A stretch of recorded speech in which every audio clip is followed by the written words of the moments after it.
I am sure that by now most of you have seen or heard about the Atlantic article that claimed that they had four anonymous sources who said that the president refused to go to a cemetery to honor some World War I vets because they were losers and suckers and it was raining and he didn't want to get his hair messed up. Now, that is just ridiculous on its face. That is probably one of the worst lies that I can imagine them saying, other than the president was caught burning an American flag and yelling death to America. We all know he didn't say it. We all know it didn't happen. But they have put it out there, and now Joe Biden's campaign has picked it up and is running with it. And I want to say to the Biden campaign, that is disgusting. You know it's not true. You know he didn't say it. You know this president better than that. And yet you are so desperate that you are purporting this lie. This lie is going to backfire on you. You are going to reap what you have sown. What you are doing is despicable. And you may say, oh, that's just politics. It's still despicable and it's beneath you. Well, maybe it's not beneath you because you're doing it, but it is despicable because you know it's not true. You know it's a lie. One of the reasons that Jeff Goldberg, who is the editor-in-chief of The Atlantic, gave for not releasing the names of these people is because they would be yelled at on Twitter. People would put out mean tweets. What kind of snowflakes are they? People put out mean tweets about people all the time, and they shouldn't worry about that because if anybody put out a mean tweet to them about making this comment, Twitter would just shut them down in 24 hours. Twitter loves to shut down Trump supporters, so that wouldn't be a problem. But that's just ridiculous to say they didn't want to put their name to it because somebody might put out a mean tweet about them. Well, for heaven's sakes, what kind of person are you? Can't handle a little meanness. Whew, goodness. Where has this country gone?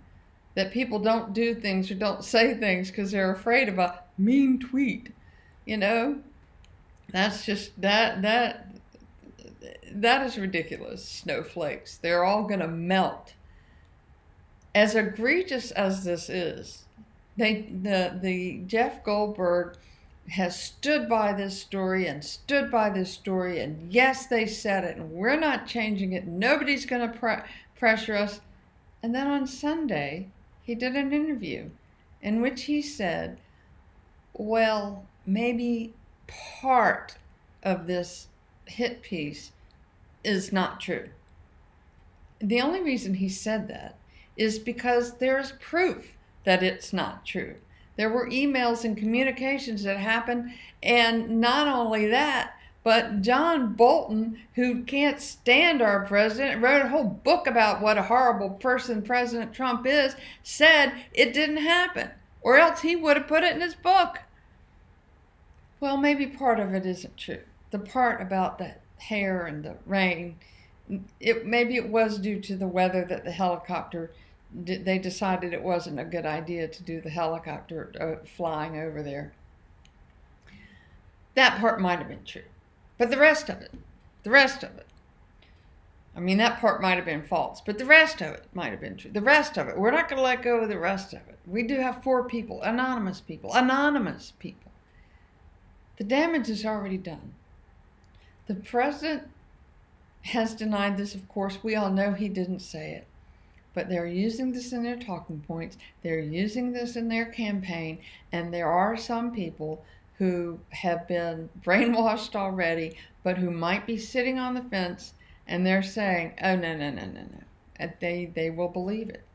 And even though Jeffrey Goldberg has said part of the story, well, if part of it isn't true, then maybe all of it isn't true. Because how can part of it, we said that he called them losers and suckers, and we also said he wasn't going to go because it was raining and it would mess up his hair. Well, you swore to all of it. You swore all of it was true. So now you're saying part of it might not be true.